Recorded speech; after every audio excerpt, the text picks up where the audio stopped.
So, welcome to North American Sustainable Farms interview with Dr. Richard Allen Miller, part three. If you've been on the live stream already, thank you for checking this out. We've just been sitting here chatting a little bit about stories and experiences, but we're gonna jump into talking about basically sustainable farming versus factory farming. This is going to be a topic I really want to get into like multiple times and cover different topics of it. But right now, I just kind of want to get into a basis where we're going to talk about some of the different, just a few different kinds of sustainable farming practices. Even, you can use it in gardening practices, and then move into what is the differences between this and factory Gardening, farming. yeah, I need to make a quick. Gardening is different than field crops. And my expertise, my primary expertise, is a field man with field crops. There's different kinds of cropping out there, okay, alfalfa and grasses and whatever. And then you have row cropping and line cropping and, that kind of interspecies. And today you wanted to talk about interspecies relationships.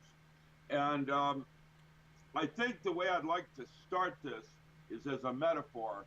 When you Okay. watch a rhinoceros bond with a turtle, where the turtle is maybe, I don't know, maybe 400 years old, big turtle, and a small baby rhino, imprint species. Imprinting is what they called that, where you think it's your mom and you try to follow example like a Okay. cat. And so the relationship that proves that adoption isn't just for humans. And that's where you saw, here I have a picture there of a gorilla holding a kitty cat, and it's loving it, and it's going to raise that cat. And Right. the gorilla has bonded with that cat. Then we have dolphin with other fish, and the way the dolphin are working with the fish as love. It's a type of bonding. Imprinting is what it's called. Okay. Here we have a rhesus monkey and a kitty cat. And the rhesus monkey with all of its furs out and kissing the cat and loving it and holding it and protecting it, from the universe. Here's another one with a dog doing that with a lamb. They look the same. The lamb is black and white spots, and the dog is also. And the dog is using its mouth over the ears of the goat, or whatever it is, lamb, teaching it, imprinting, licking it here, pushing it there, moving it around, teaching it how to move.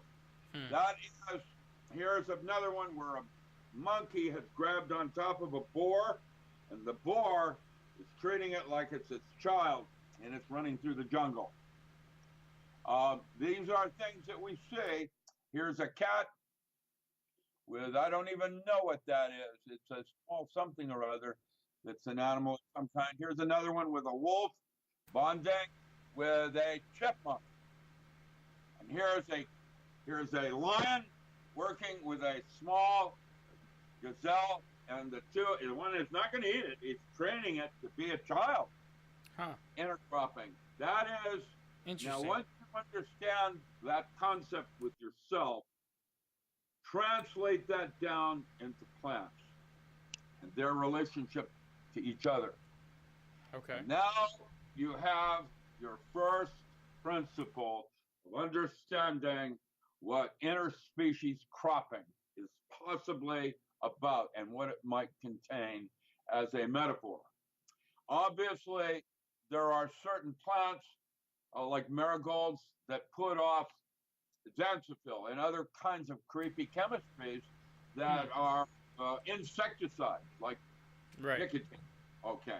If you are to intercrop certain of these crops with your crops in row by row, intercropping, one row and then the next, you can stop the invasion of certain kinds of insects and soil creepies like nematode and thrips. Which is amazing. That's like an amazing concept that I don't think most people know about. In the wild, where a lion might raise a gazelle, what do you think that's going to do for the gazelle and the lion both in terms of its relationship to giving honor before you kill something? That's what the Sitka tribe does, as their totem is orca. And they would go out up near Nia Bay in the big longboats and hunt orca. But before they did, killed that whale. It's like a whale. Orca is like a very small whale, killer whale.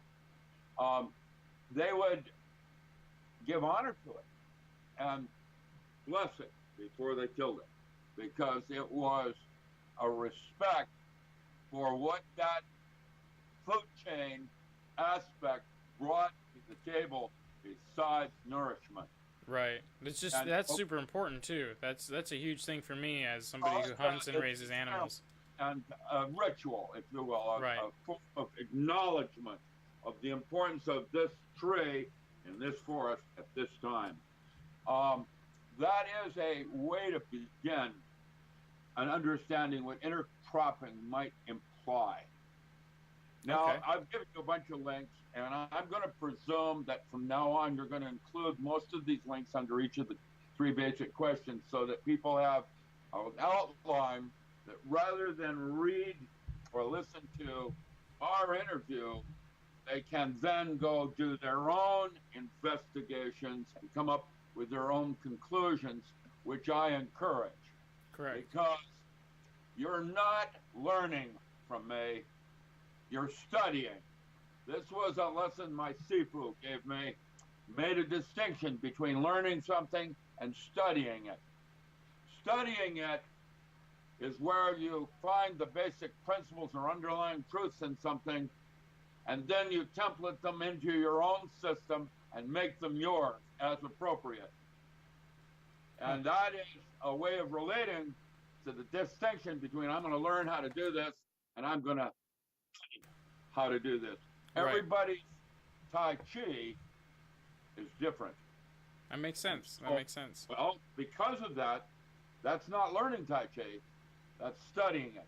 And I actually had a Sifu that if you said to him you wanted to learn how to do something, he would kick you out. Just like that. You're gone. Wow. Wow. Metaphor. Metaphor in intent, purpose, and the distinction of what you're trying to do and why. That is everything. The two Right. might seem the same, but because of the mentat behind it, they're quite different. And that's why the priest, when he says, is the house white or brown, the correct answer is yes, because you only see one part of it. Your part. Your part is different than my part. And so you want to be certain that you have that concept when you approach your crops. Okay. Each of us is different. Okay. That makes sense. Right, Batman just got loaded. I don't know if you're following that group, but that's so good. Oh. No. Okay. So there's types of intercropping practices. Okay. You know, that's where you might throw everything together in one field, because if the horse just eats the whole field, he has a whole food. That might be triticale, two kinds of grasses, some alfalfa, and a da-da-da-da-da.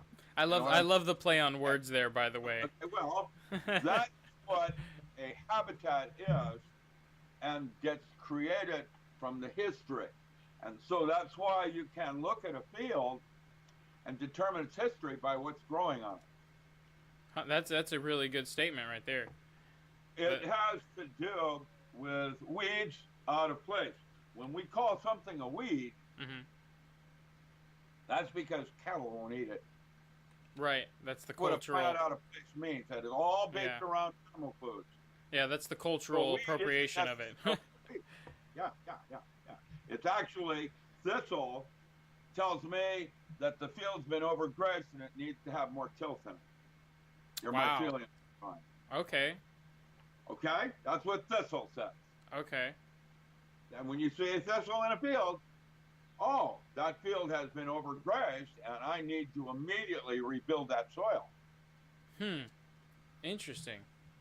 That's what a weed is about. More even than plug cultures and dropping them, and what we call soil conservation service maps. You know, aerials on the soil types that the alluvial fan works into creating a habitat, you know, from off of this hill. That hill over there, over the centuries, washed all the minerals down here, and the flooding of that river over here caused the silt to change, to the point where we got some killer soil.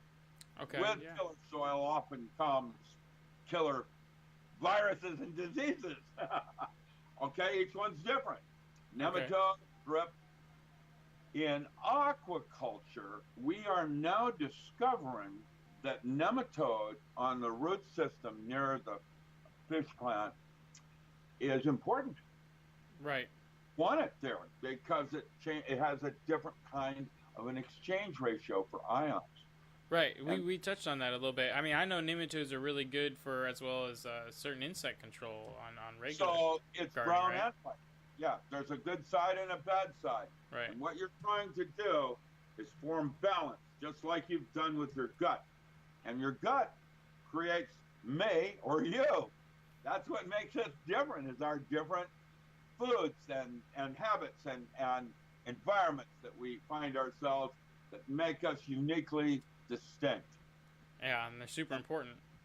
Well, it is. And actually, it turns out that every single person has a part in this whole thing. Mine is to stimulate you to write that book that you would not have otherwise written, and come to your own conclusions based on some of the stories I gave you earlier. And what that is the way various crops dialogue with themselves. And if you look at your soil as being a metaphor in resonance to you and other humans, now you're getting the concept of wood intercropping. And there's different kinds.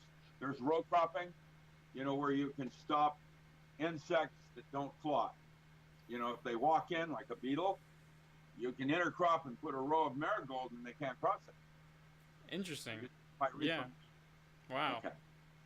And in nature, it does the same thing with, what's that yellow? Tansy ragwort.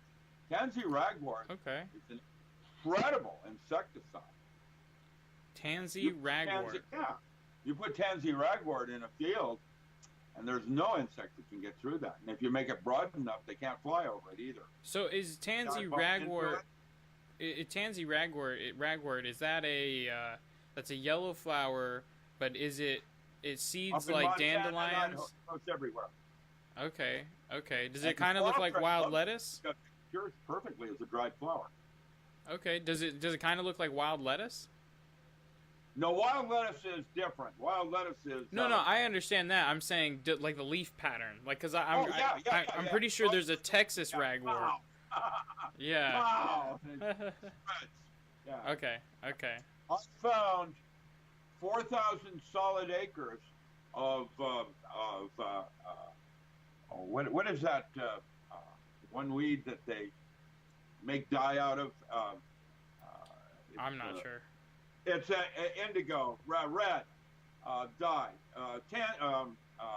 What is it called? I forget now. It's all through the Okanagans. It's now being used not for the dye in it, but how it modulates moods and depression. All right. Go ahead. No, I was just saying. All right. Get to that other side of my brain to get it. Oh, it's okay. Well, there's other things that grow like it. There's what is that called? It has that red dark red dye in it. Not tansy. It's Hypericum. Hypericum. Oh, okay. Hypericum. Yeah, hypericin is a dye, and there are 2 volatile flavonoids in that cause it to go across the blood-brain barrier, and now they use it for depression. Oh, and wow. that is a noxious weed that grows everywhere. And I found a 4,000-acre picture of it. So I went in with a 30-foot header bar trying to crop it at one point. And that didn't work because it turns out, this is another concept of intercropping, that crop has to be harvested in the middle of the coldest period at night, because during the day it doesn't have appropriate chemicals in it to make it do what it does as an antidepressant. And That Okay, weed. that's really kind of that's something that shows you the complexity of Mother Oh, that's Nature. right. It turns out that the Hypericum in fact, I'm going to find out what that is. That's starting to bug me. And wait a minute. It'll just take me 1 second. I'm pissed off that I can't remember something. Well, No, great googly moogly is always a good tool. I want to know what it is. Hold on. Okay.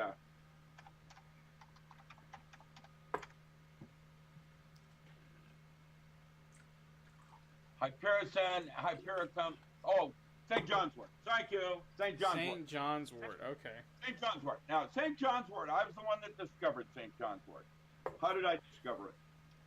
Well, it turns out that red Hypericum dye, crimson dye, that was used for Pullman, that dye only is highest in the plant at the very hottest part of the first weeks of July. All right. Okay, that's when it goes into seed. And so I said, I'll bet you that Hypericum red is a neurotransmitter that was growth hormone that normally is ultraviolet, screening out ultraviolet from the heart of the sun to protect the seed. And Indina, big pharmaceutical over in Italy, said, wow, that's an interesting insight, and discovered that when St. Johnswort is used appropriately, will help depression. Interesting.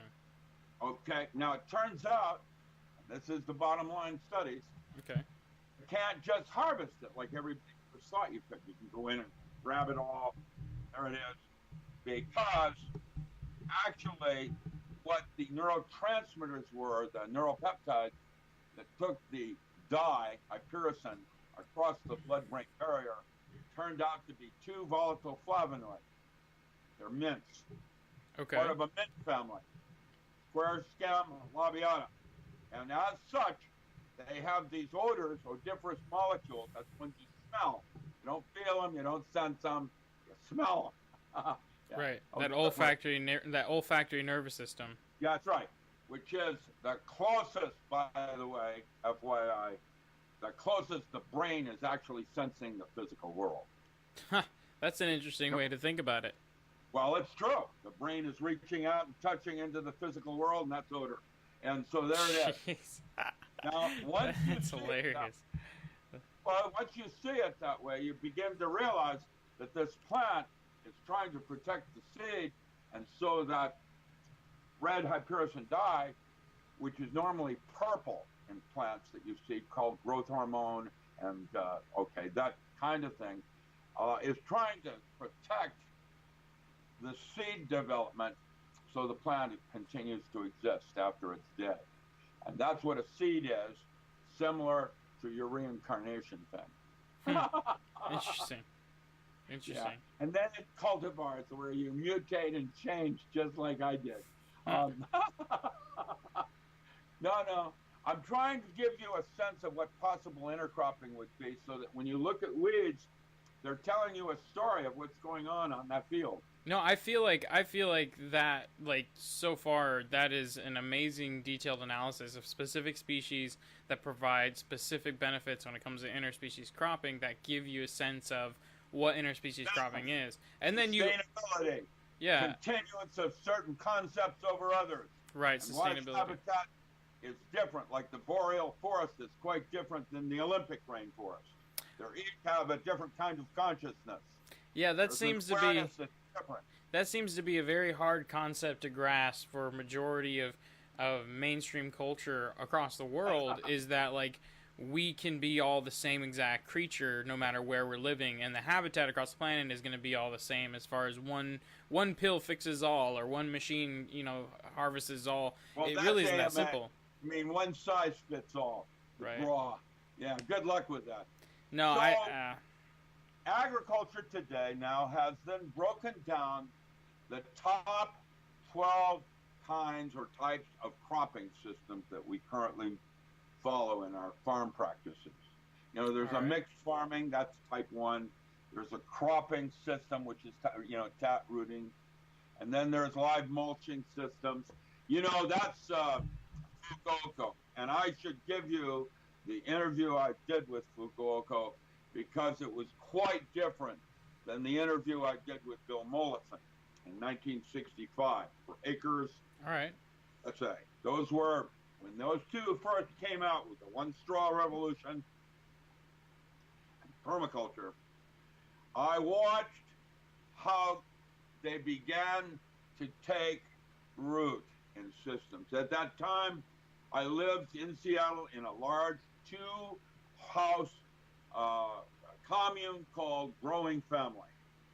And we started the Puget Consumer Co-op, the Rainbow Gathering, the Rainbow Family. Wow, really? Okanagan, we started the Puget Consumer Co-op. We started the Pike Street Market. We started the Bulk Commodities Exchange. We started Tilth. The guy that lived in the same room with me was Forrest Ross Schomer of Abundant Life Seed out of Port Townsend. Jeez. Later, Port Townsend. Yeah, that's crazy. I'm sorry? I said that's crazy. We haven't talked about this before, so I'm a little like first time information right now. Yeah, it is. But I'm giving it to you on where the roots of all of these things started, like with the Love family, with Love Israel, and the weird groups in Arlington that later splintered into what is now called Tilth. And I knew Love Israel. I knew Abishai. Abishai was their scientist. Their money came from Danny Kaye and his son and daughter that became followers, at Sunyatsen. Okay. Kind of like they did it here in Antelope, with the Bhagwan, Sri Rajneesh. I've watched how these things have changed and have an opinion of why certain things might work and others might not. I don't know, and I'm only one step of which you're going to write the next step, as a young Turk or whatever you might call yourself. One of those guys with his rastas and, his attitude. That is what agriculture is about, and it's changing. Yes. And I used to be, my orientation originally was trying to balance the national debt.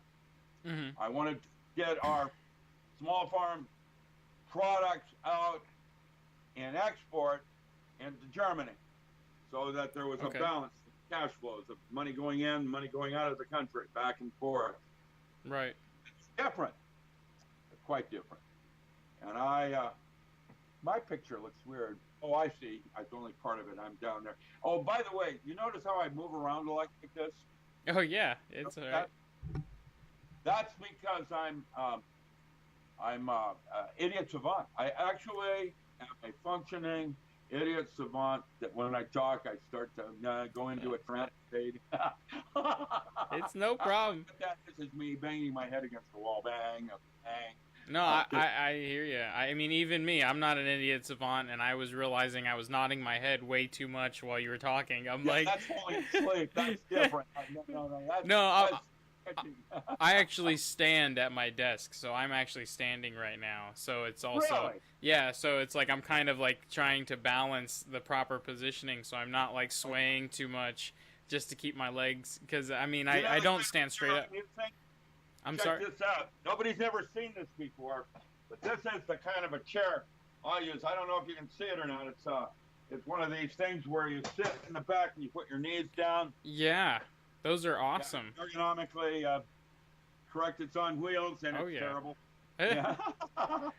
Well, I mean, it helps you keep your back straight. That's why I love riding motorcycles, because that's one of the biggest thing is you have to keep your back straight. If you don't, you end up hurting your back. Like, you feel it after a ride. But if you keep your back straight over time, like, you end up getting a stronger back, and it doesn't bother you. What kind of a bike do you have? Right now, I've got an old Honda 125 XL. It's actually a custom ranch bike. It was only like produced for a year. Yeah, and so it was it's a rare edition. I started new. With trail bikes. Yeah, when I it's. was at Pullman. Yeah. Oh, Pullman nice. is Palouse Hills. Yeah. And then I went to Bonneville's. Mm. I had a Matchless and a Norton. Wow. Nice. Priceless. The only Priceless. Harley I ever had was a Thumper 250. I like dirt bikes, Montesas, Yes. Ducati, Voltaco. You know, I like dirt bikes. That's what we used to do. Burp, burp, burp. Yeah, I'm a Go up. huge fan of old Enduros, and so that's why I was really excited that I came across this one because it's a. I want to say it's a 75 or 78. I haven't messed with it for a while, and I've just been doing so much other stuff. I hate not knowing what year my bike is. I know it's the 70s, but I had a GSXR 750 that was a 1989, and then I also had one of those new Hyosungs. It's like a V twin Korean American Motors split bike that was kind of like a sports bike, but it has like a roadster style V twin engine. That thing was my first bike, and it was pretty intense. But I had some friends, with dirt bikes growing up. I wasn't allowed to have them because people in my family before me broke a bunch of ribs. So I was told not to ride, but I'd go riding with my friends without really saying what I was doing because I love motorcycles. I grew up. My dad had an old Kawasaki, and he put a sissy bar seat with some seat belts. And when I was 4 to 6 years old, I'd go riding with him, and there's pictures of me falling asleep on the back of his Kawasaki while he's riding with his long hair, and just I'm passed out with seat belts. So it was like completely safe. Like he made it so there was no way I could fall out at all, and it was so comfortable. I'd sleep all the time on road trips. So There's a downside to all of this. Mm-hmm. That is, I don't know anybody that's serious about motorcycles that also does not have scars. Yes. We must always keep, the front page ahead of the other. Okay. Yeah. So finishing up on intercropping, what does intercropping actually mean? Well, intercropping is the companion planting method of growing one crop alongside another. And that could be in distinct rows, beds, or interspecies cropping where it's just all mixed as a mash. All right. The purpose behind intercropping is to increase your yields by doubling up on available growing space. Intercropping creates biodiversity, which attracts a variety of beneficial and predatory insects both. That isn't possible when you do monoculturing. When you do monoculturing, exactly. Okay, now you're going to have a problem. And okay, so let's talk about how things are sold just briefly. This is not. Well, can I ask you a question real quick? Can I ask you a question real quick? What's that? Can I ask you a quick question? Sure. Focusing real quick. I want, or I mean, not focusing real quick, but focusing really quick on certain thing about interspecies cropping. How would you say that interspecies cropping and permaculture can go hand in hand? Because I feel like permaculture is a very abused word. With your second question on permaculture. Okay. I'll be talking about that precisely. What I need to do now is explain to you why we have monocropping and now the alternatives. The wonderful, yeah. reason is that we went from storable and non-storable commodities. Okay, that makes sense. Storable commodities would be like wheat and rice and potatoes. They're basic staples that everybody eats. Out of the 50 different root tubers that you could be eating, potatoes are the one that gets stored over like apples. Yeah. Okay, monocropping was about economy of scale. If I did this in a 2-acre field, if I made it 200 acres, I could increase my profit yields per acre of 4%. Interesting. Okay, that makes sense. That's where it first started.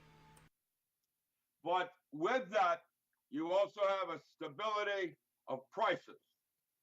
There's never up and down. It's solidly always the same, like oil. Yes. Storable commodity. Okay. Non-storable meant that they're no good after 1 year. In other words, you use them like coffee. And if you can't store your coffee bean more than a year because it'll rancid. So you have a rotation of surpluses and shortages. Okay. That's where the prices jump up and down and where you have options in your ethics of marketing based on what the market will bear or fair wage markup pricing. Did you say options and ethics? Yes. I just want to emphasize on that because that's a huge part of marketing that I know that a lot of people won't touch That's right. on. You have choices. You have choices, just like all humans do. And there's good, bad, and ugly with each one. Okay? Yes. The house is both white and brown. Yes. I love that. Okay? I love so that. We come back to that same theme that you have some choices. And when you grow alternate crops, that are non-storable, like dyes, your burdock, that's a vegetable. If you're going to eat greater burdock as a vegetable, like most of Asia does, for example, okay. Now that product isn't any good after a year.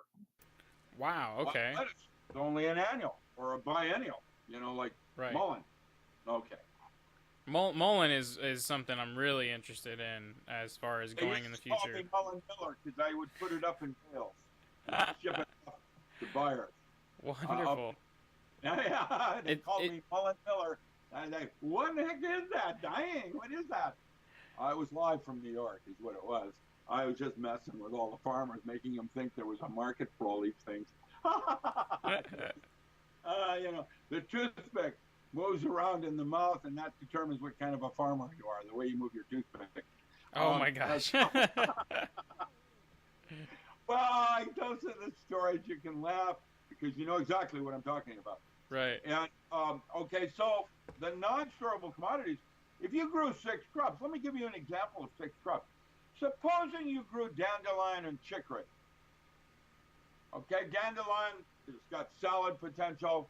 The flowers have their markets, etc. Chicory are, pharmaceutical and or both making Indian herbal coffee. So if you grew that, let's say with a couple of mints intercropping, like rhubarb stevia and licorice mint, how do you think that would cup if I hit it with some Madagascar vanilla bean? As far as like an Indian herbal coffee. Like making a coffee out of it? Yeah, it's a coffee substitute. Yeah, no, I was gonna say, stevia and chicory when it comes to chicory, rhubarb stevia sweetener, and licorice mint with a hint of Madagascar vanilla bean. That sounds delicious. I was gonna say that chicory and stevia is huge. Sold that in 2,000 Safeway stores in Oakland Market Safeway. Wow.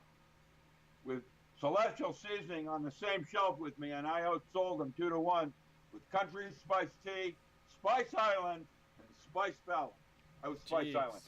Okay. I was the guy. Now, what made the difference, and I'm going to talk about this just briefly, when you plate your coffees with flavors, like they do now, hazelnut and all the rest of it, that's called plating. Yeah. Was originally done in a cement mixer that was turning slow, gloppity, and you poured your oil in. That's how it did it. And I discovered, now that product reeks so much that you can smell it through the whole store. Oh, man. Okay, you go, wow, that smells delicious.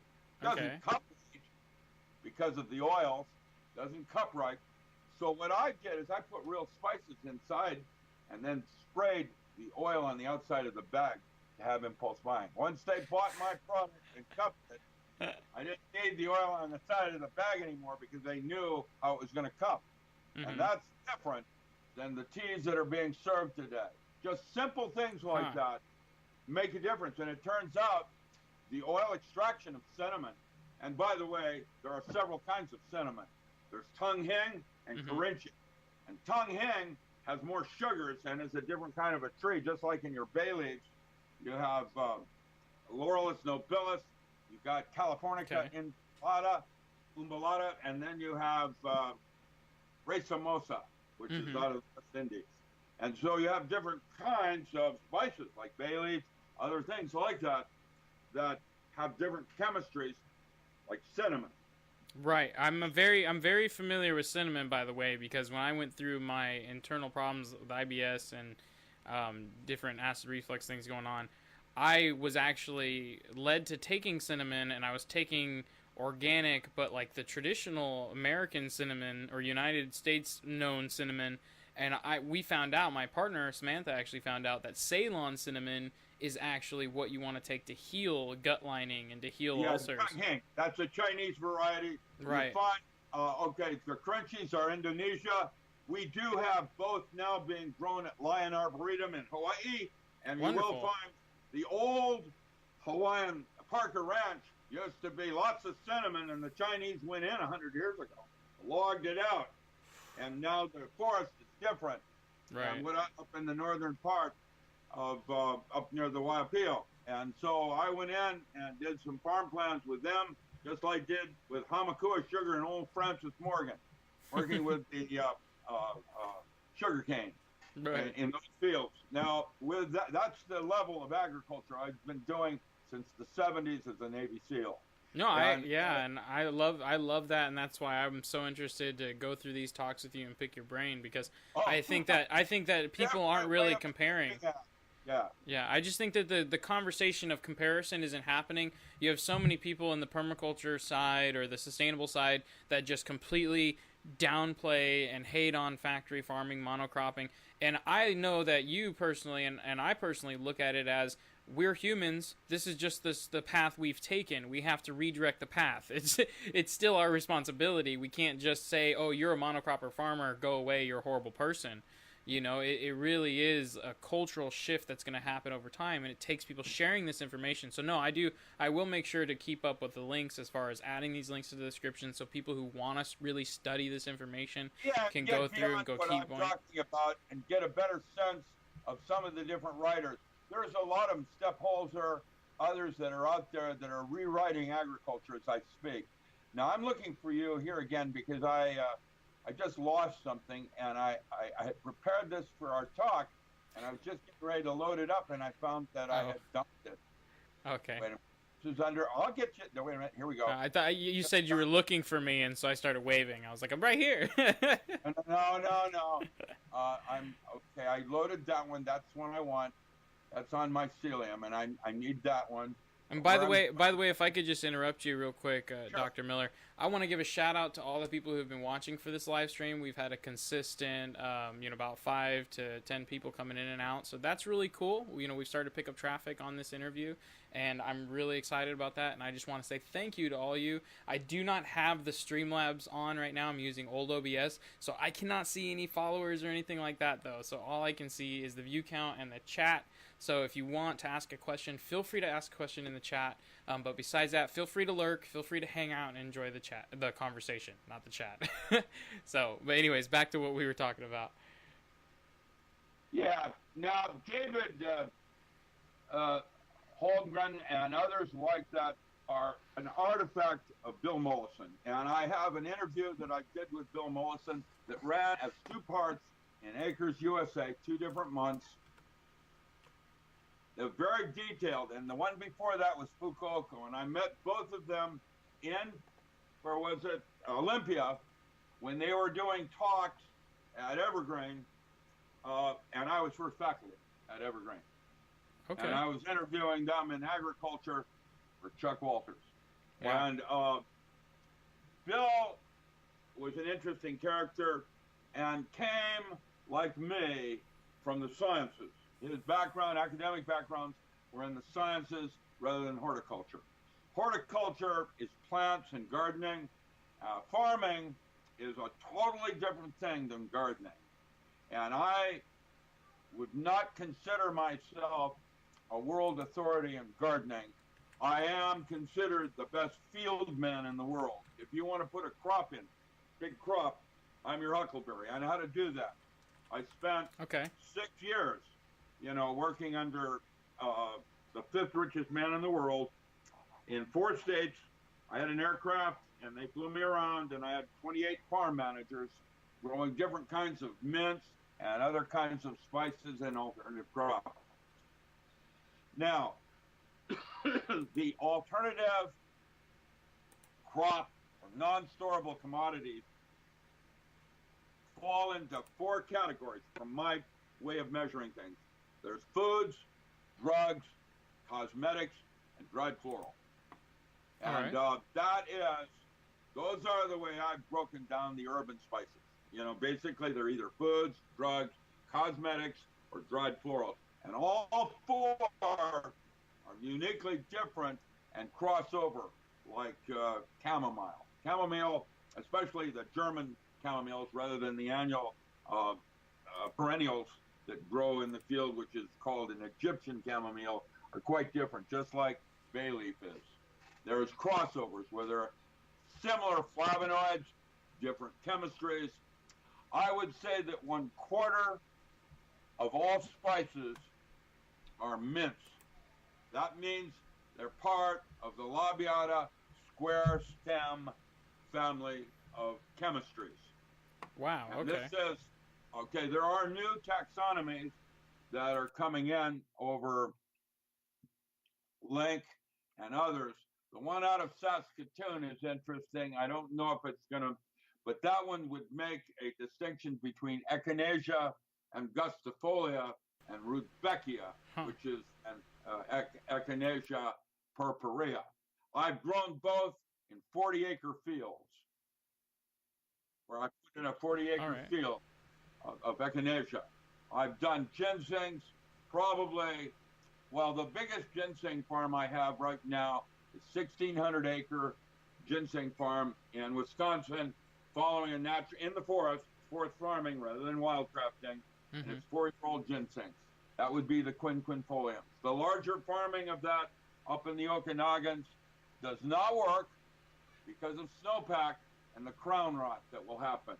Okay. And so that's one of the reasons why they use certain chemistries on their ginsengs that are banned in the United States. Huh. I know you didn't know that, but this is common knowledge. Yeah, and there's golden seal is similar, and so are your female hormones like progesterone and estrogens that are found in blue and black cohosh. Yams, Mexican yams have diacordes and other kinds of steroids that are extremely important in medicine. Yeah, I heard that about yams. Yeah, aspen, for example, Mexican yams are your steroids, your diacordes.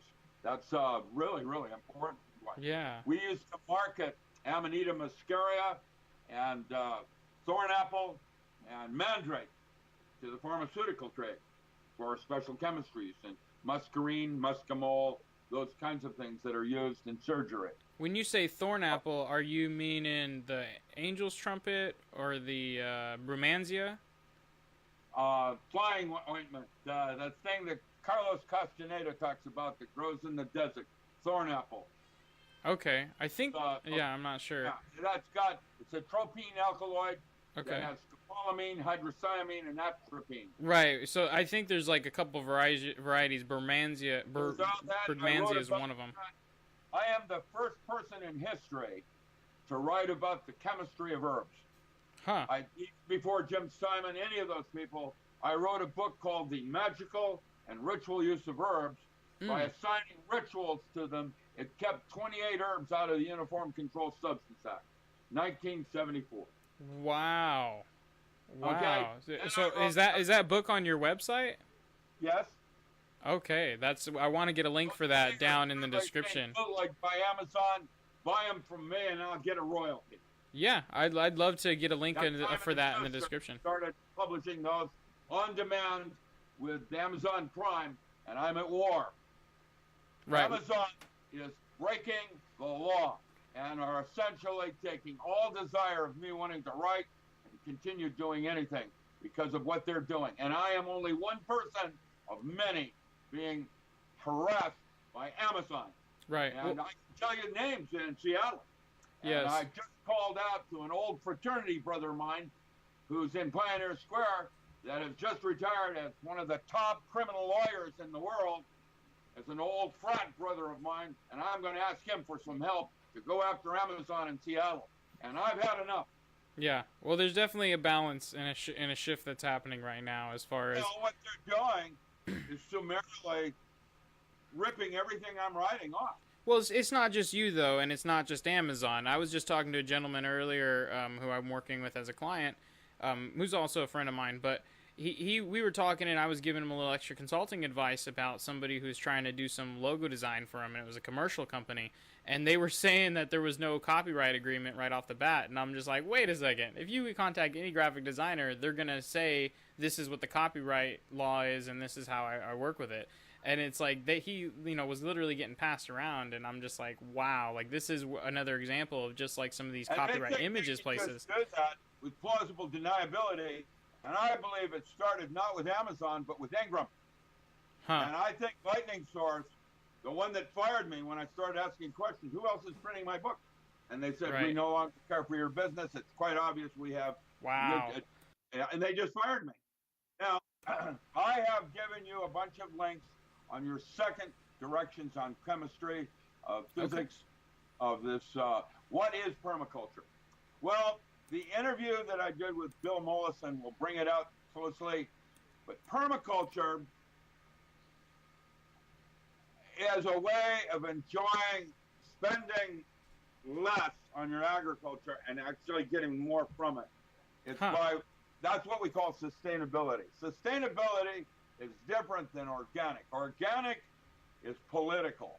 Yeah. I remember a time when Roundup had to be used to put in a field of comfrey one single time, and then once you've done it, then you never needed chemistry again, which means you could not certify your field organic until after it's set. Got me? Yeah, interesting. Okay, comfrey, why I'm mentioning comfrey is because that, combined with alfalfa as an intercrop, constitutes a whole food for the cow. And cows are grown in space, or in this case, Honda, corporation out of Osaka. Their feedlots are 50 and 60-story buildings where the cattle never see the light of day. Right. And of course, the cattle are quite rampant with disease, with the need for large volumes of antibiotics and other kinds of things in their food that allow them to be edible. And of course, that changes our food chain because it's now in man's food gut. Right. And so passes on. We want to try to do it more naturally, where you're not using antibiotics in your food chain. And the way we did it is by mixing a 60% comfrey, 40% alfalfa pellet or cube, and that eliminated all the diseases. That means we now have a way to grow animals in space. Right. Okay, that makes sense. Well, that's because comfrey has lysine and allantoin, two of the essential missing amino acids that are necessary for the two-stomach gut digestion of a cow, different than a horse. Okay, that's intercropping species again with comfrey and grasses. Right. Now, the problem is you can't intercrop those two because comfrey, number one, has especially in the Quaker quill cultivars, have little pricklies on the underside of the leaf that the cow does not find comfortable in eating with its soft palate. Number two, otherwise it would be able to eat it like crazy, whereas a horse could not eat comfrey because it's too hot from a digestive point of view in terms of 28% proteins rather than 22 in alfalfa. Okay, so it's a good supplement food, but only for cows. With the blended and only for certain animals. And with those animals, just like plants are when we get into aquaculture, we're going to talk about LED lighting, where certain broccoli has a certain bandwidth it needs to get to be distinguished differently than cauliflower. Yes, which I'm excited when we can do an interview on that. I think maybe in next one or a following one. You know, and when you're doing LED, there's no losses in your power from heat. Yeah. You know, all this random light that goes out that isn't interesting to the plant. That's why we were using sodium lamps and other things like that in the original years. Sodium is very expensive, however, and has certain kinds of bandwidths that will work and others that won't. Right, so, and that's again just an example of progress, and again, like, it's not an us versus them thing. It's really us as a culture learning together. And I know we're getting up in an hour. I know you have a very busy schedule. I wanted to try to wrap up a little bit here, though, and just talk a little bit about all these sustainable practices we're talking about, and just the whole concept, especially focusing on interspecies cropping. What, if you could compare as far as how monoculture or factory farming has affected where we're going, or how we're living in society today, compared to what interspecies cropping can do. Corn, there are now laws in the state of Oregon where you can only grow corn once every 4 years on the land. Oh, wow. And is that because of the damage it causes? Yes. It just strips the Hypericum, just kills it. Jeez. That's what corn does. That's why there's a move back now to maize, the original corns, and some of the other kinds of triticale, other forms of grains that American Indians use that are more natural and aren't as near.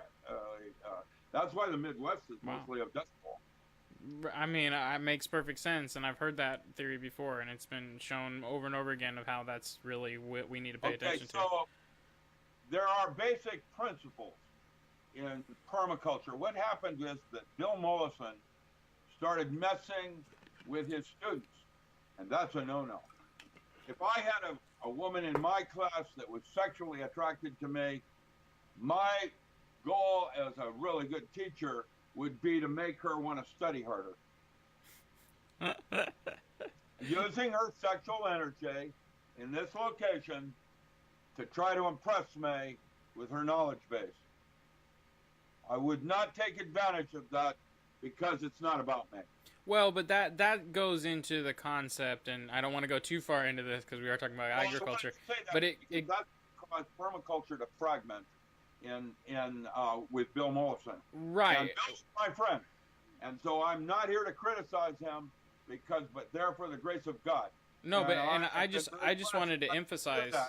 No, I hear you, and I just wanted to emphasize the concept of a teacher, though, and that when you're saying that, I think it's really interesting because it shows, as you being a student of life, that you've studied different practices that show that sexual energy doesn't have to be tension. It doesn't have to be negative. It can be something that you utilize as a mentor to not do anything sexual, but to see that that person is really just wanting connection and love, and so you allow that connection to be a stepping stone for them, and then they move on past you. You never engage with them. I gotta quote Tina Turner on that one. And what's love got to do with this? Well, The second book I wrote was the magical and ritual use of aphrodisiacs. Okay. Wow. All right. The third was the magical and ritual use of perfumes, and the one I'm writing is called the magical and ritual use of metaphor, which has got 22 chapters. It's my book of thought. Your book of thought, or your book of thought? Huh? Your book of thought or your book of thought? My book of thought. Yeah. My tarot book. It's got 22 paths. 22 Wonderful. stories in the big city. Nice. And Nice. I'm going to call it the magical and ritual use of metaphor. That's my latest example. I wrote one that was never published called the magical and ritual use of gemstones, which talks about Bravas lattices. It had 14 chapters. Right. Okay. Wow. Now we're getting into who I am. And so, I mean, I see the soil. So principle one, there are 12 principles in permaculture, and individuals like Stepholders and others have taken these and integrated them, and rather than being Anastasia, have modified them for different regions of the universe. Xavier Hawk, for example, down in Atlanta, does a flying Chautauqua, where he's the entertainment that comes in on a hot air balloon into 12 communities in the South.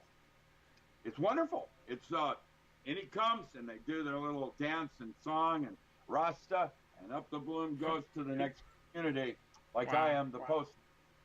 Okay, so this exists now. Right. And it's part of farm communities that are all part of my sustainable lifeboat network that I've been setting up across North America for the last 10 years with Matt Stein. Yeah, it's wonderful. I'll give you a link of our thing. I don't know if I sent you that link on. It's a teaser where Matt and I are talking about sustainable lifeboats as part of a 16-hour series that are for, what to do and so on. And then you are going to start packaging my little things on individual topics, of which I have 360 PDFs. Each one could be a full radio lecture on how to grow different chamomiles, how to harvest the flower head without the stem, because the flower head has all the chemistry and oils, and the stem has a bittering agent that if you did chamomile, it wouldn't cup right at all if you had stem on. I'd take the stem off.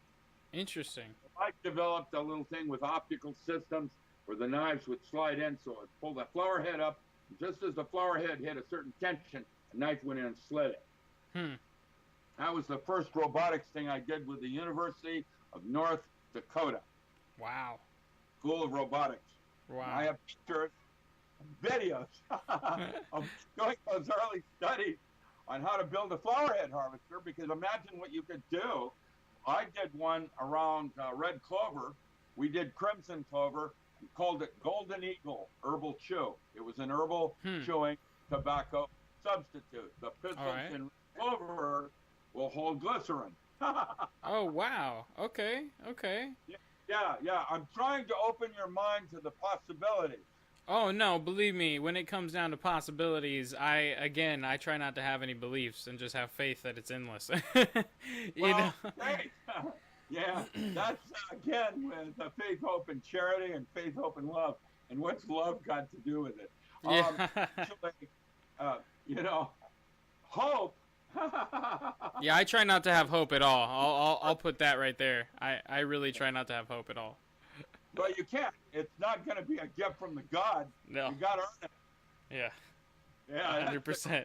Okay, so the first principle is called observe and interact. You poke it. Okay. Just like the lion poked the gazelle before it killed it or chose it to raise it. Right. And the gazelle's response was what changed the cat's mind of not killing it, but raising it as a child. Okay, that makes sense. That makes sense. Is a concept of observe and interact. The 12th one is called creatively use and respond to change. All right. And the vision is not seeing things as they are, but as they will be. Makes sense. The longer view.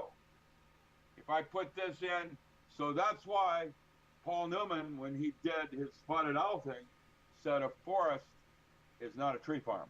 A tree farm is not a forest. Right. There's a difference. 100%. Including the mycelium.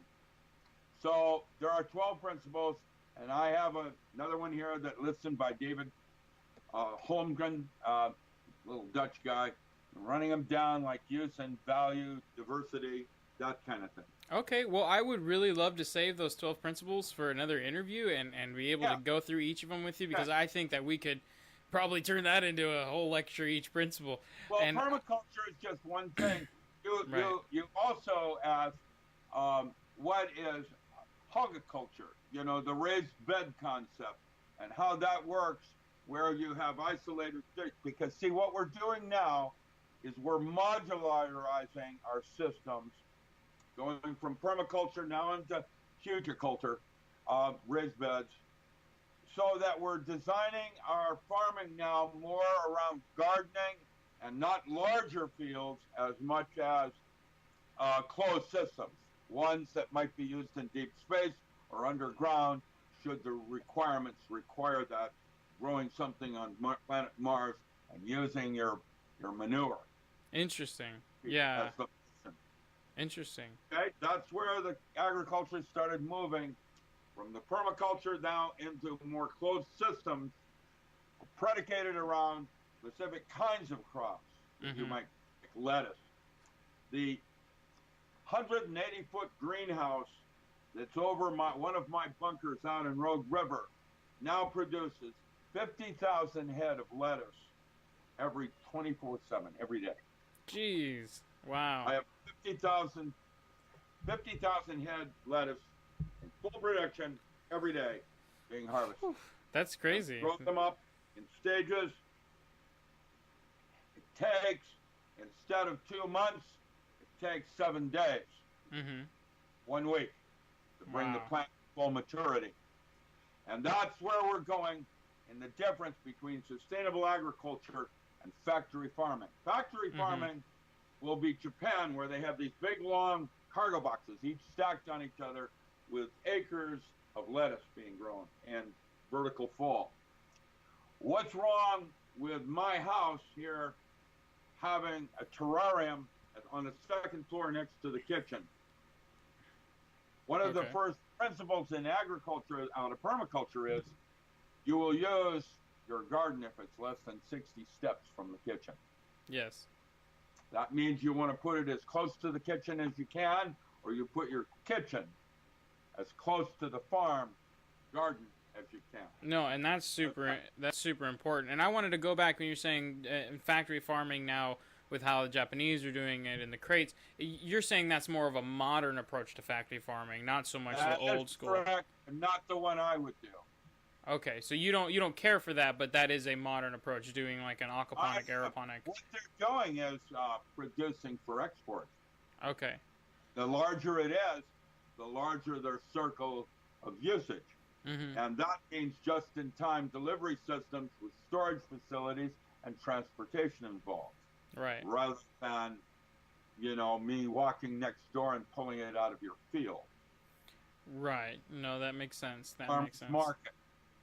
Okay. It's still going, you're saying it's still going, taking away from the local farming aspect. That is correct. All right. And so I'm going to say, as your first rule, that I would like everybody listening to this lecture this year to make it your goal that 40% of the food you consume, whether it be dried beef, whatever, is bought locally. You're not there yet. That is your goal this year. Keep a diary. That's a good goal. That's a perfect goal. Yeah. 40% is doable. Yeah. And if you go to farmers markets and you go to the spurious square dances, old school. Old school, okay? Yeah. Community. No, that's a goal that everybody can get behind. Vegans to ketogenic to raw meaters, like no matter what. Farming. We have gangsta farming in LA, and we have rooftop gardening in New Jersey that is on every single skyscraper. At the very top is the garden. Wow. Do your Tai Chi and you farm.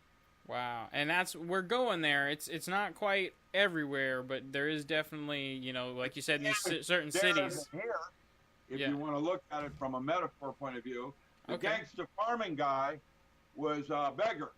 Right. On a crossroad, little median. The traffic was going in 4 directions. He was in the center of it, begging.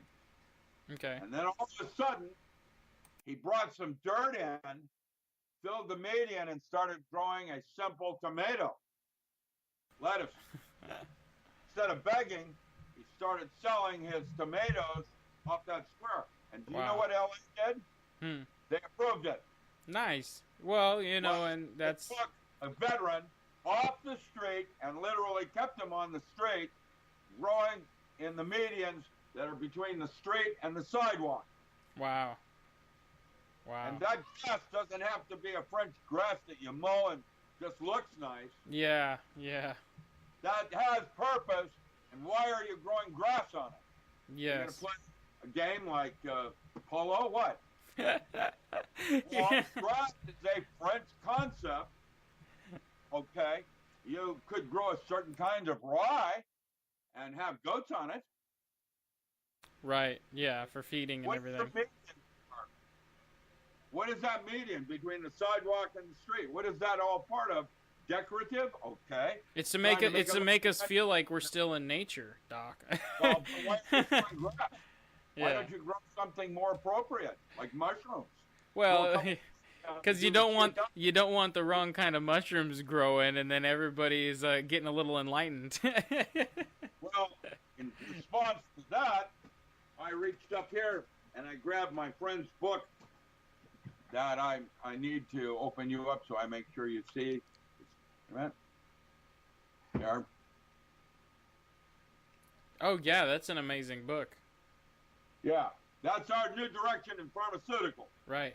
Psychedelic mushrooms and psychedelic neurotransmitters. These neurotransmitters are toxins to our body, and what happens is the body freaks out when you take one of these things, and it produces its own look-alike chemistry, and the next 20 hours of hallucinations are from your own brain chemistries. And once that jump starts the brain in production of these neurotransmitters. And once you learn how to do that at will, without having to take a drug, that is the next evolutionary stage in man's consciousness. And that's why psychedelic mushrooms are going to become the new pharmaceutical. We don't want to get people too riled up. But no, I hear you. It's all over the place. I am ahead of the universe with St. Johnswort and the rest of these plants and how you use them. 100%. And each plant has its own chemistry and biological clocks. Mm-hmm. And what we discovered with St. Johnswort is this volatile flavonoid is heated off. It goes off to the Lord as a neurotransmitter that was slightly produced differently than the Hypericum, which is actually a neurotransmitter that can't go across the blood-brain barrier without these two other chemistries. And so you all this Hypericum in the plant, but so what? If it doesn't have these hyperforin and some of these other side chemistries, which are mints, it's a mint plant, right? And they volatile up and they're gone to the Lord by noon. Because the heat. The plant only gets them back in at the coldest of night, and that's when you take the plant. And wow. That is something that was written about in 12th and 14th century witchcraft when you harvested various things on phases of the moon. Okay, so it wasn't written scientifically, but it was documented as a form of practice. Going on. That is correct. And that same thing was with plenty and culpepper in the doctrine of signatures, where the plant's color and shape told you what the plant was used for. No, I'm very familiar, and I've always thought that was a very interesting. Let's talk about one. How about red? So what is red clover good for? I know there's a few things. So I would use it for the blood. Okay. And it turns out, well, yeah, because it's high in iron. That's what gave it the red color. Oh, okay. My goodness. Wow. See, that was the difference between alchemy to chemistry. Right. And agriculture, it's going to be from physics, and magic, and walking the four corners. It's so fascinating to me, like getting into that stuff, because then you actually get into astrology and the whole concept of signs and everything falling into a pattern of geometry. That's right. Correct. And I think that's such a interesting thing that only quantum physics has been able to fully start to open up to a lot of the mainstream far as. Well, okay, quantum physics. All quantum physics did was take analog and make it digital. Well, that's what I mean, though, and for people who aren't very wanting to jump off the deep end and go into deep study for hours and hours on end, like certain individuals, they need the digital. Like, I look at it this way: everybody can be a leader and everybody is a follower, but not everybody wants to be a leader when it's time. And so you have most of society are followers majority of the time, because that's kind of, it's the herd or pack mentality. You can't have too many chiefs.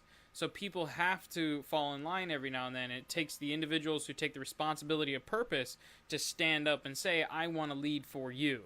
And that's where the original politics is supposed to come from, is leaders for the people. There's a website you might like to mark down called differencebetween.com. All right. And in that one is an article written back in 2011, right at the same time 9/11 was happening. Okay. And it's called The Difference Between Agriculture and Farming. Interesting. Okay. And agriculture is quite different than farming. Right. And what I am is a world authority in field crops, which is changing. And that means I'm having to change. And as such, because I'm a polymath, finding it exciting. Yeah. See where agriculture is going now. Mm-hmm. And, a child at age 6 should know how to immediately determine whether water is drinkable or not. Yeah, I mean, we've touched on that before, and I think that it's really fascinating what we don't teach our children and the possibilities with technology we have. If we start teaching our children now, we could literally create a very large potential at not only survival rate, but creating a better future. When it comes to the possibilities are endless with space, Mars, all sorts of stuff, Yeah, well, Mars is a place that we've been to, and now we're here on Earth. Basically, Nibiru is our future, coming with a Dyson sphere, wrong IR signature, coming into the moment to collect the rent. Now, I have a second article I came up with called The Difference Between Organic and Sustainable Agriculture. Okay. Organic has limitations, including politics. Right. And sustainable agriculture can feed the world without damage to the environment or threatening human health. It is a way of thinking. That's what sustainability means. I remember I was dating one of the Weyerhaeuser girls when I was in high school. Weyerhaeuser built this new research center into the side of a hill to make it look like it was part of the environment. Very. The way the architecture was, it was wonderful, beautiful. Wow. No, a blend of science with religion. And that's where agriculture is going in terms of our understanding of the way things work. Here is a second one, family farm. What is the industrial versus this is beyond factory farming. This is at a beyondfactoryfarming.org. And this is an article distinguishing the difference between industrial and family farm comparisons. What are the differences between them? And there's, in a family farm, there's health issues. Mm-hmm. And foods are produced without the use of pesticides, whereas there's overuse in industrial operations of antibiotics, just like we have in feedlots now, where they're out of place because the world doesn't support that kind of a habitat. Yeah. No, I hear you. Well, that's where you use science to work with, against, or change the environment. Right. Well, and I'm a firm believer with this whole thing of, man is separate from nature and we just destroy it and we're horrible things. I look at it as this is just a learning process. Like we're meant to do something here to help nature, and it comes down to it is we have the tools we have to help change certain parts of it in order to develop it, not to make it worse. And I think that is something that we've been given as a gift. Like it's not, just like a dominating thing. It could be reconsidered because I think we're eating too much red meat, mm-hmm. and as such, the emphasis is put on rangeland cattle. Right. And there are losses of waste issues. Right. Well, that's why you have insects. Issues. There's soil issues. Yes. There's hormone issues. There's genetic diversity, fuel issues, transportation issues. All of these things, animal welfare, economic and community issues. All of these things are part of why you want to have a choice in what you do. And yeah, I agree. So my thing today was to leave you with the bigger, broader issues, including workers. Mm-hmm. We have in Oregon and Washington a large need for migrant workers coming up from Mexico for a 6-week window to pick apples out of trees. Mm-hmm. Way more than we can do. My family was one of the first families in Washington State, so I'm daughters of the pioneers and all of that kind of thing. We settled up in Oroville and became founding families in Seattle, growing orchards up in Oroville next to Canada. Okay. And the reason we did that was because of cold storage. Apples needed cold storage to be stored correctly after harvest. But the amount of workers needed, we started with high schools. I started some programs where the football team was available to pick orchards for us, is how they paid for their uniforms. Oh, that's awesome. That's a really good idea. That was called Trout Lake. And Okay. Trout Lake High School was where I first started that program before Trout Lake the Herb Group, which is now, they're a huge organization now of the Midwest. Trout Lake High School, I had them going into the forest to pick a special kind of pine cone under hemlock trees. They would shovel, a million cones in stacks under each tree, and I had people that wanted that for potpourri. Right. And high school would send their football players out to beef up shoveling and pine cones in the woods to buff up and be able to buy their football uniforms. Talk about killing two birds with one stone. Yeah, near White Pass. And that was, near Yakima. And I grew up doing that kind of thing, where I looked at the natural resources in a given habitat and realized each of us is in a garden. Why I chose Oregon is that this is the only place on Earth, other than Henan Province, that has 8 biospheres coming into one point. Wow. And the Siskiyous and all the Olympics and the Cascades. I love this region because of its biodiversity. And, you get up further north, the weather is more limited in terms of what kind of pine and what kind of tamarack we might grow, and so on.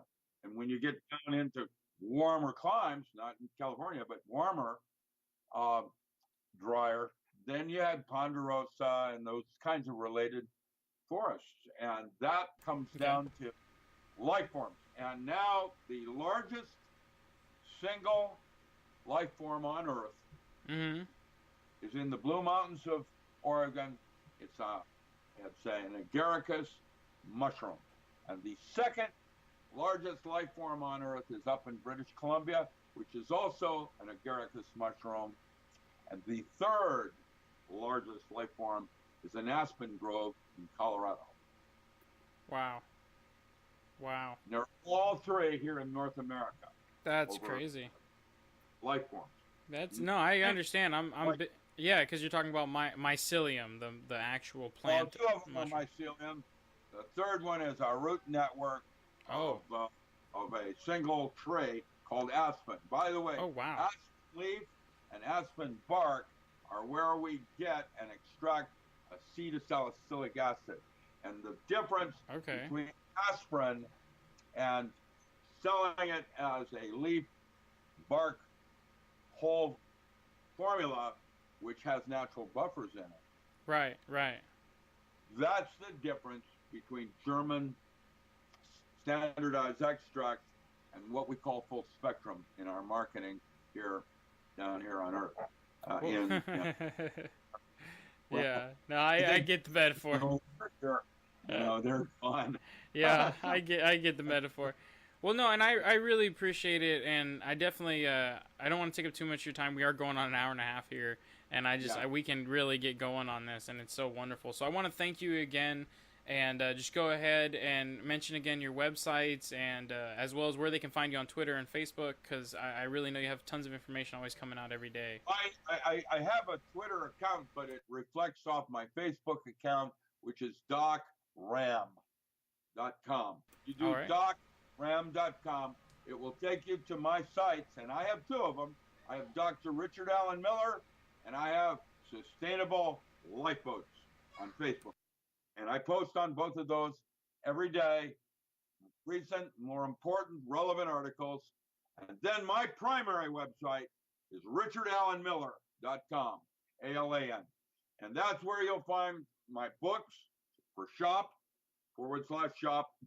I've now got videos on sustainable lifeboats that Matt Stein and I are doing on a series of workshops.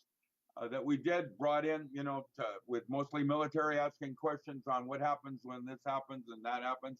I'll send you a link, give you a little taste. And then from Wonderful. there, these that you and I are going to do eventually, I hope, will lead to an online series of courses I could teach on sustainable agriculture, to be distinguished Of course. from organic. Organic agriculture is important. Sustainable is what I'm about. Right. That was what Acres USA was about sustainable agriculture with Albrecht and some of the others that were, writing early agriculture with Chuck Walters. Yeah. I am very blessed to have been part of that era. No, and it's wonderful to have you here to share the information and to pass it on to future generations. And I'm certainly, I want to talk more about that, and I would love to keep you on a little bit after I stop the stream, and we could maybe touch on that. Because I'm telling you, like, I don't know if you knew this, I do coding. So the model I have for the farm stuff for the indoor community farm centers is actually something I built within an app design program. So when you're talking about classroom stuff, like, I'm really interested in actually doing like a classroom style application with you, because I think this is something that's necessary. Greenhouse Growers magazine, Mm-hmm. and there is several tabloids like Capital Press out of Oregon, and then there's Greenhouse Growers. There's Aquaculture magazine, and that comes out each couple of months. She moved from California up into Colorado, but her tabloid is first class, and I'd like to be writing for all of these kinds of things. Right now, I used to write for Acres on a regular basis, and Conrad Richter, Richters of Canada, I'm one of his advisors. When people have questions they can't answer, they send them to me. Okay. And that's what I do, is I respond to field questions, field crop questions. Wonderful. You want to put a field crop in or something like mince, that's fine. I have one last link I want to give to you that's really important, and so I'm going to paste that in right now into the, hold on, yeah, right here. That one there is a bunch of pictures that I would hope you use. Be calling me, oh yeah, that was what you said. Where am I? I need to come down and see what it did. Skype is, okay, yeah, permaculture principles. That's not the one I did, is it? It is Bing. Should be Bing. Yeah, you sent me a Bing link. Okay, that's the one I want. Yeah, Bing. That has pictures, and pictures are 1,000 words. And so you might want to put some of that up over my face sometimes when I'm talking, because resources, permaculture principles, some of these things, the chicken connection and how the chicken relates to the whole thing. Having free-range chicken, one of the things I did, just as a final closing thought, I had 640 free-range chicken. Wow. And the ones that I liked the most, the ones that did the blue eggs, were the Anaconda and Americana, because they would send their cocks up maybe 40 feet into a tree looking for predators while the rest of them ran. Yeah. Oh, yeah. Anaconda. Yeah, no, those are my favorite. Those and Black Jersey Giants. I used to take, because I'd have, 20 dozen eggs a day, I would take a bunch of my eggs and some of my older layers and for butcher to the large breweries, and they would give me their spent barley. You don't think my chickens came running for that stuff for free?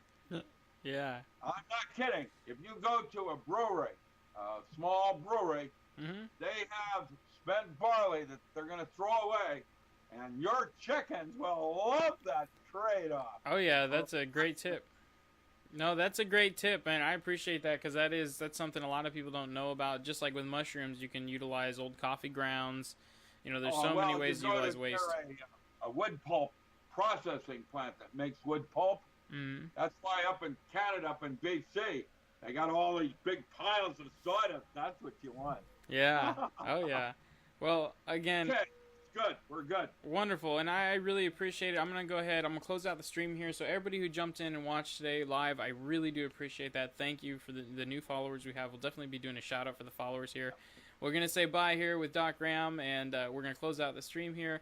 Remember, you can check this out on YouTube. We're going to have the live stream version with just small edits on the LALT radio channel down below, and we will be including the farm channel down below as well here on Twitch, and that's North American Sustainable Farms on YouTube, and that will have the edited down version, as well as we're going to start working with Doc Ram to put out edited clips with some of this content on different platforms, and we'll be letting you know when that's happening soon. So thank you again. Thank you, Dr. Richard Allen Miller. This has been amazing again, and we will see all of you next time. And don't forget, it all begins with you.